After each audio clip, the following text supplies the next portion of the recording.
Greetings. So I've decided to put together a series of videos which talks about trading. And by that I really encompass investing. But I wanted to look at this through the lens of how do you create a business where you can do trading of all sorts of instruments, from stocks, foreign exchange, options, futures, commodities, you name it.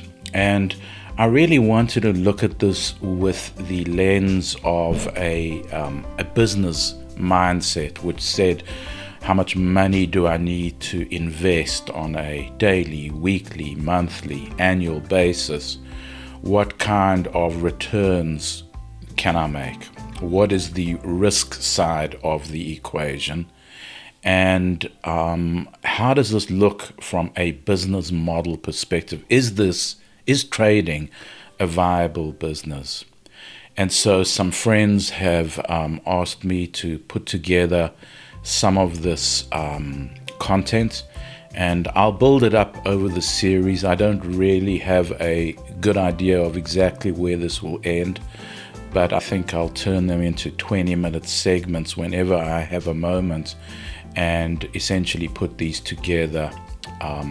We'll begin really by looking at technical analysis, which is really about looking at things like candlestick graphs and understanding the sentiment of buyers and sellers, and piggybacking on that sentiment. So it has much less to do with understanding the fundamentals, let's say, of Coca-Cola, and much more of understanding where the buyers and sellers are wrestling over the price and anticipating where that price will move, and, as I say, piggybacking on top of it. So I thought a good place to begin will be with a online tool, free, called Finvez, which I use quite frequently, as it gets you all the information you need at your fingertips pretty efficiently. And then we'll move into how you create these different trades, how you manage your risk profile, and then we'll use Robinhood as a baseline for doing this trading, stock trading, and perhaps some option trading. But I hope in this series to cover all sorts of different brokerages. I have about 4 or 5 different accounts, and so we'll dig into the pros and cons of each one of them.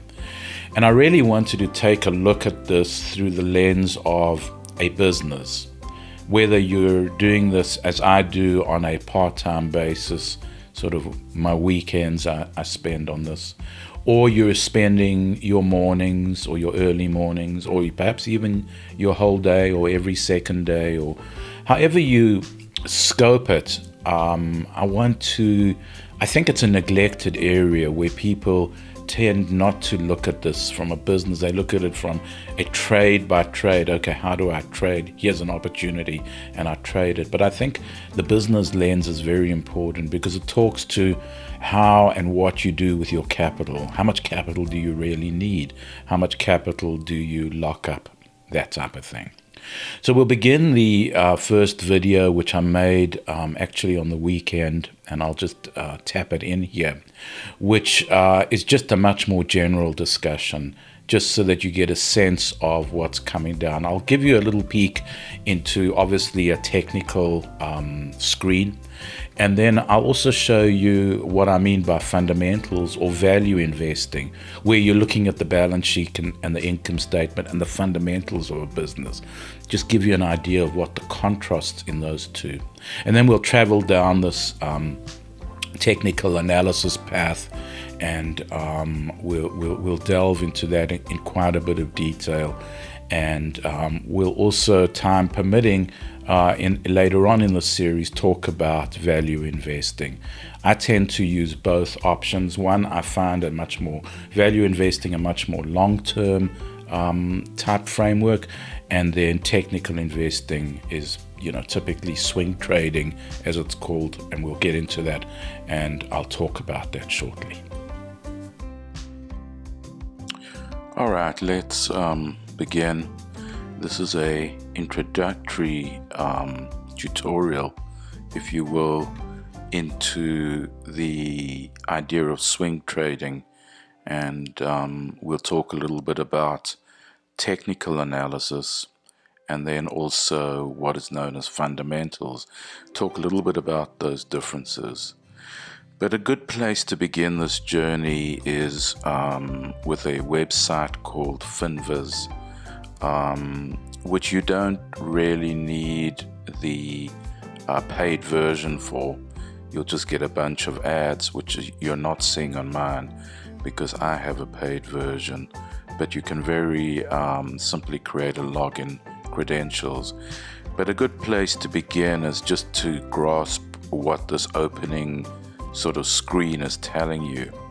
And because today is Monday and the markets haven't yet opened, it's still 9 a.m., you can see that this is Friday's sort of activity on the Dow Jones, and then again on NASDAQ over a period. You can see it's a sort of an hourly period that it's showing, and again the S&P 500.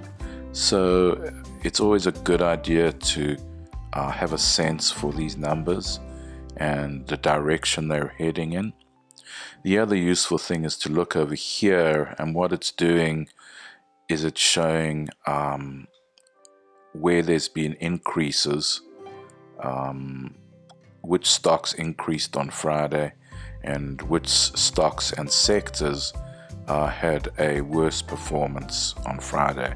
So you can see that tech did quite well, communications, which is the social media companies, Disney, Netflix, consumer, Amazon, Tesla did move up.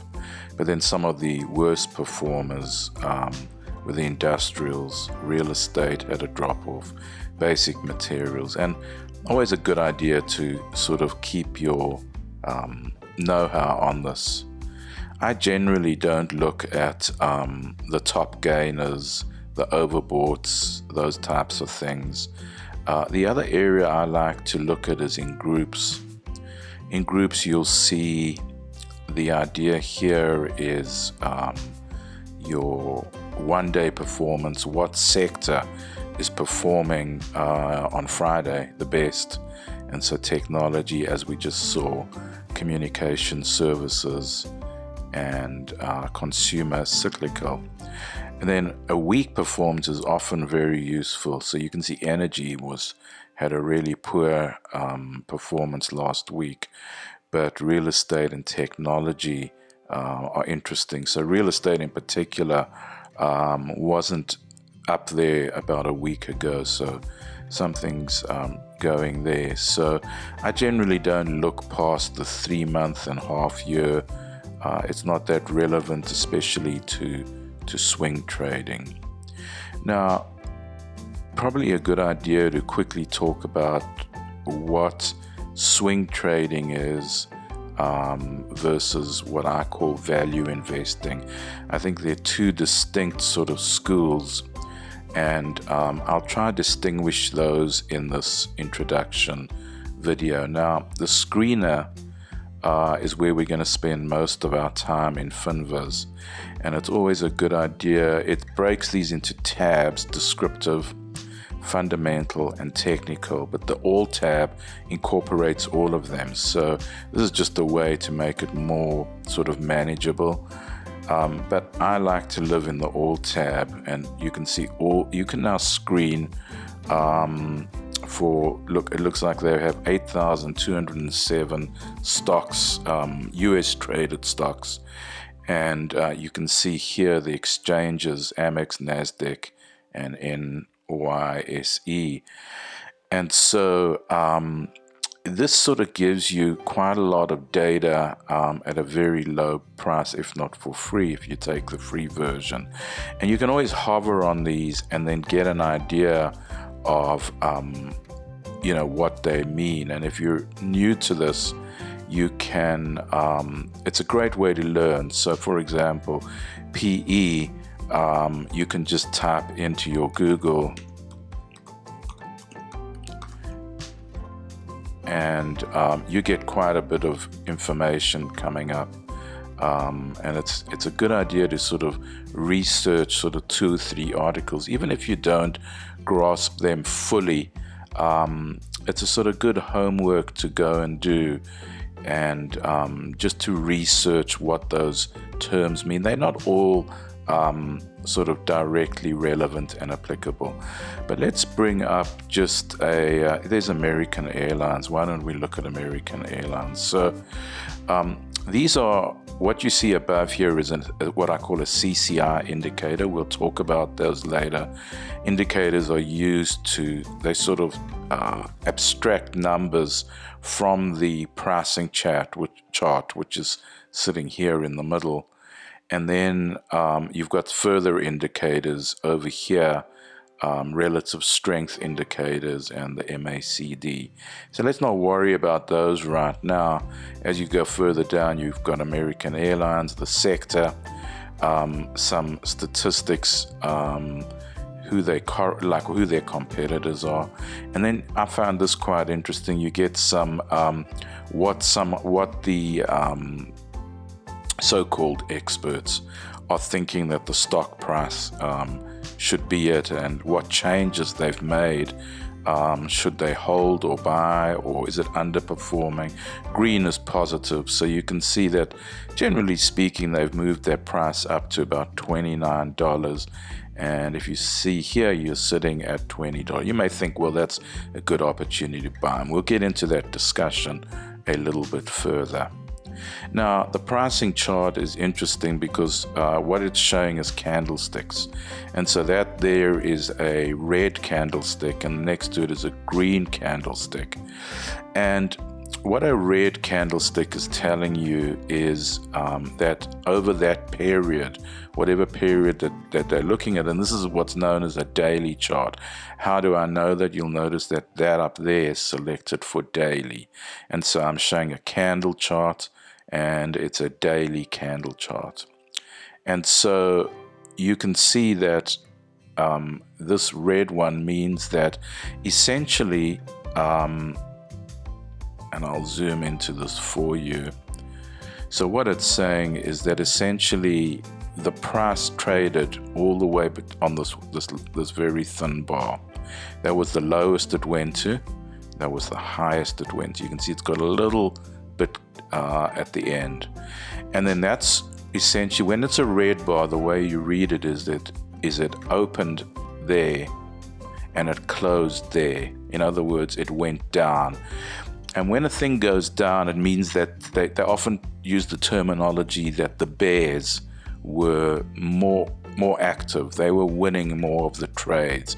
They were able to push the price down. In other words, the crowd that were thinking that the price should be lower, they won out at the end of the day. They even pushed this price all the way down here. However, by the time the close of day came, it ended over there. So it opened there, closed there, but it had this sort of wide range.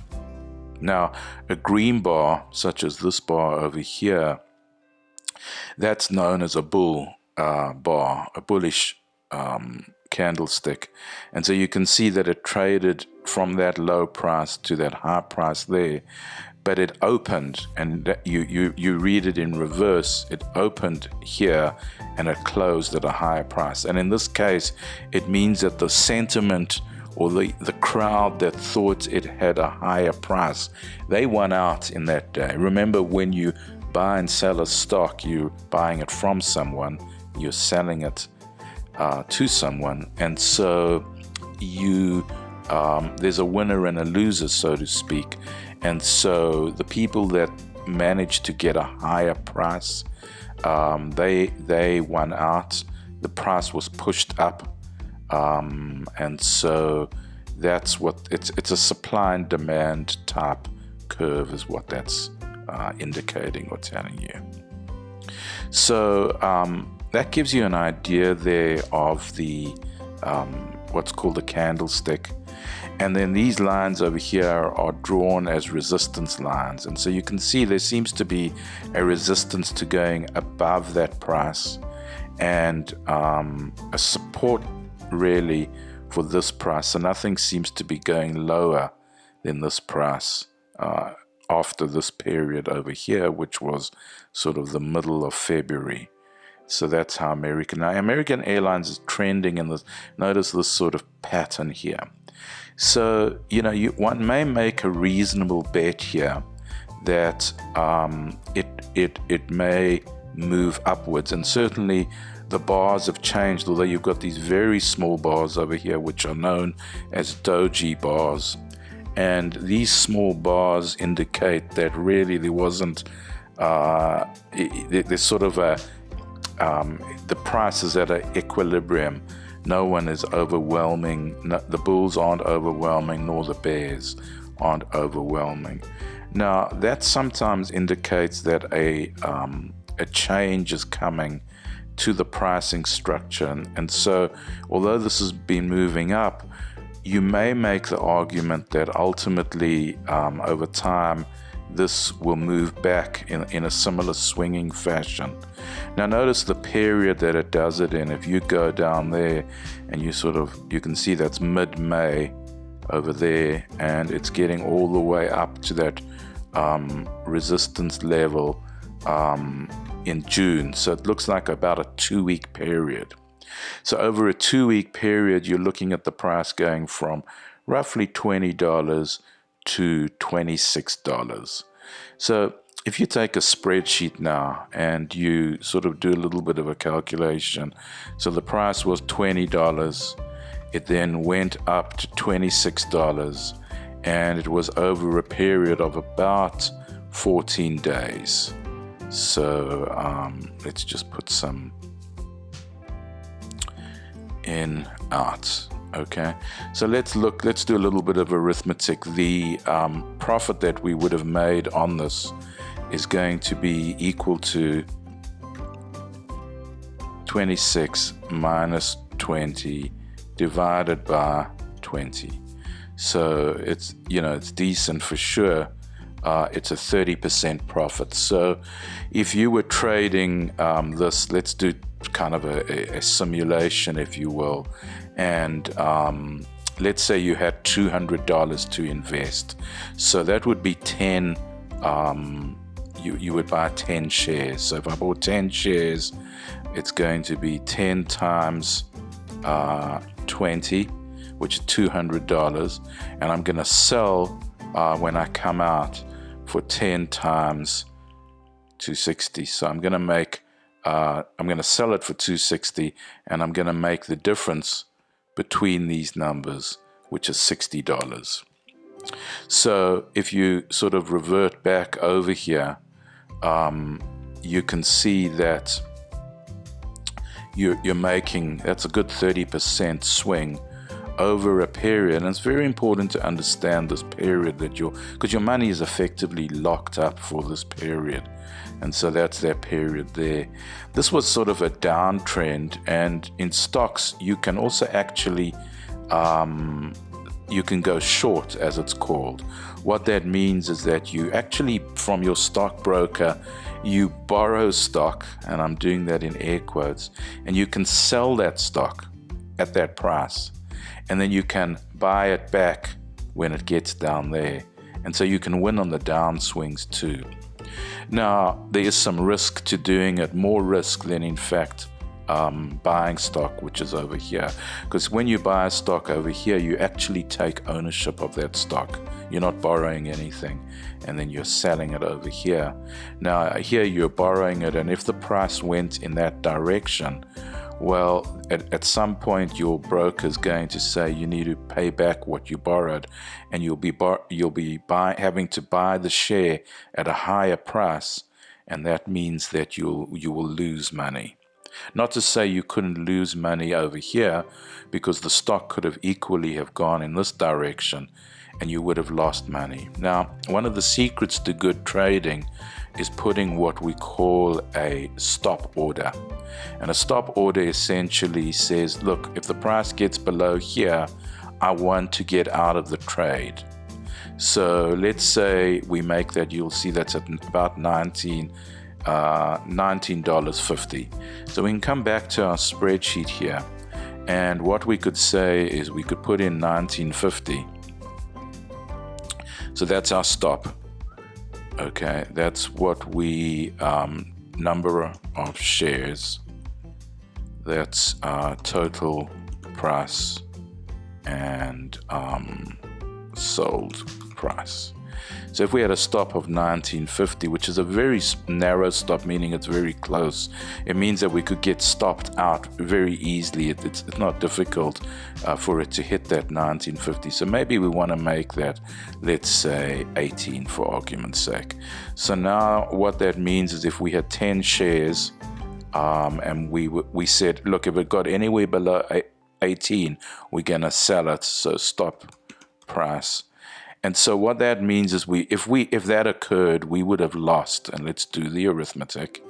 We're going to sell it for 180, and it cost us 200, and divide that by our original cost. And so you can see that our percent, we would have lost 10%. So you can see the arithmetic of this trade. We call this the trader's arithmetic. Oops, sorry about that.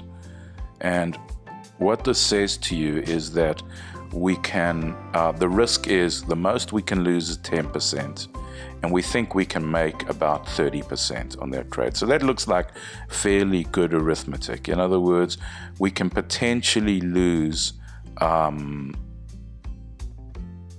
you can actually calculate how much you can lose. So the most you can lose is going to be $200, which is your original investment, minus the 180 that you get back. So maximum loss is going to be $20. And if we get up to this 30%, that's the maximum profit. So hopefully the arithmetic's coming through to you. 14 days of investing $200 essentially means that we can make a maximum of $60. We could actually make more if the price went up more, but let's just say that's what we're anticipating given our graph. And then the maximum loss is $20. So not a bad investment sort of portfolio, if you will. Now, if we come on over here, we can start anticipating what this is going to do. This is when you start looking at the indicators, and we'll leave that for another session, but that's sort of where that helps you, is making those kinds of decisions.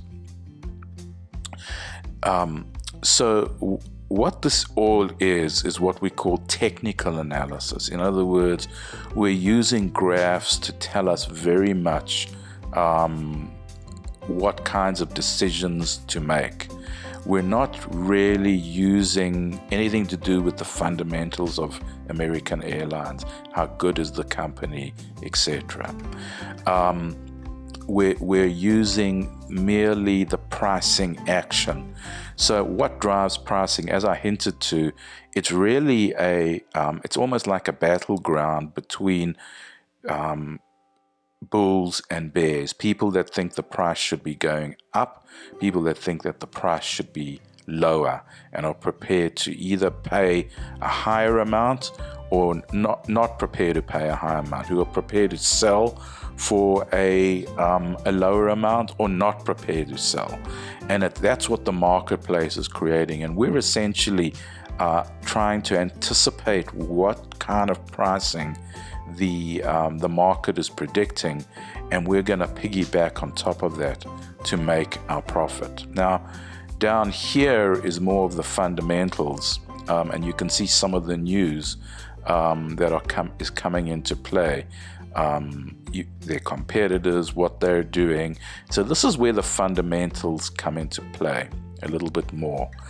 And when you invest through fundamentals, that's called essentially value investment. And what that does is it takes a look at it from a different angle. It looks at the financial information of the business. And I do think they have it somewhere here, although this side is mainly for technical analysis. But I can show you here a spreadsheet, and this is for Pulte Group. And you can see that here what you're looking at is what is the operating income, what is their interest income, what's their taxable, what's the book value of equity. And so you're going to what we call the fundamentals of the business. You're plugging those all in. You can see this is a kind of a number crunching spreadsheet. You're looking at things like the effective rates. You're figuring out what's called the cost of capital. And essentially, you're plugging in all these variables. You're looking at growth drivers, which you're predicting how much the business is going to grow next year, what the operating margins will be next year. And you're using all of those predictions to essentially build a cash flow report, which says this is what I'm predicting America, in this case Pulte's cash flows will look like all the way out for the next 10 years, and then into everything past those 10 years. And you're essentially then using the time value of money to discount these numbers back to figure out ultimately what you're doing is you're driving that in and saying, oh, I think the price should ultimately be $55. The current price when I did this was $55, and I'm thinking that the fundamentals are saying it's $106. So let's take a look at Pulte very quickly over here, which is a housing business. And so here you can see that their share price, again, if you look at the technicals, you can see that they've got a resistance over there, a support over there, and a resistance line over there.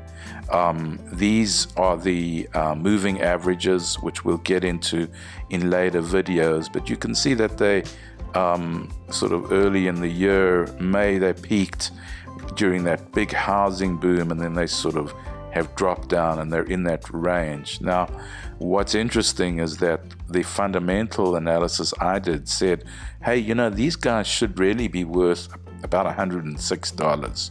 Now, again, I could be making everything wrong here.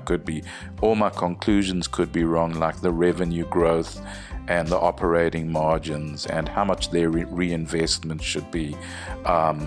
You're guessing with the information that's available to you as best you can.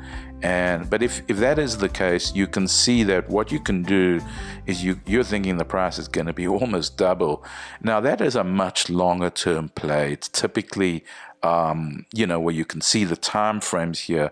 That's a year. So in a year, they've gone from 40, at one stage went up to 60, have come back to 50. So you can see it, to move up to $100 could take easily a year or so. And it's that kind of investment. It's a different way. It's not saying one way is a good method and the other way is not a good method. They're just different approaches, and they probably have different time frames.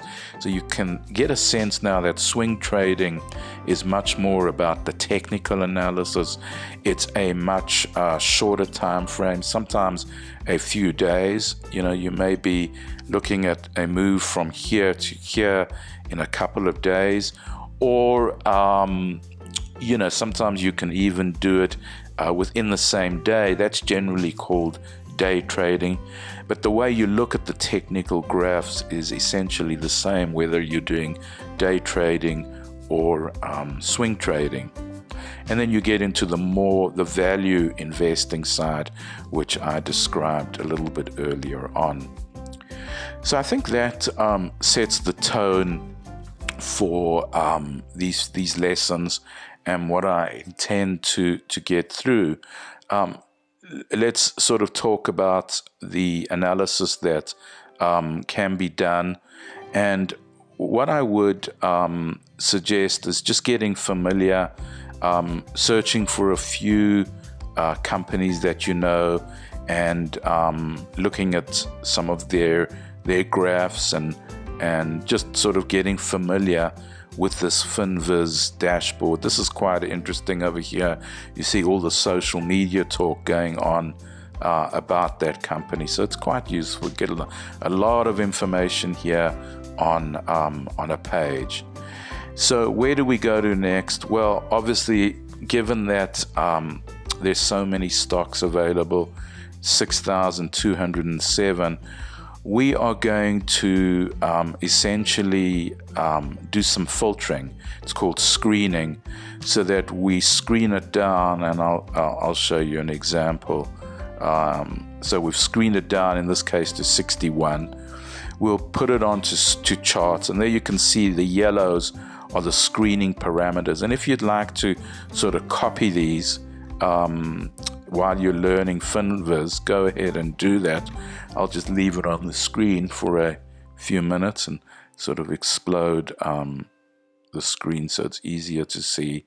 So those are the parameters, not very many, that I've set, and we've got the screening. And then go ahead and select the charts option, and that shows you all the charts. And then when you hover, you can see who the company is, and you can take a look through these graphs and maybe generate some ideas which you could write down, and feel free to post them in the chat, and we can talk about them in future videos. And then you just simply zoom in like that. You'll probably have different indicators, and we'll talk about getting these ones up. You can experiment with getting them up, and you could go ahead and try and do that.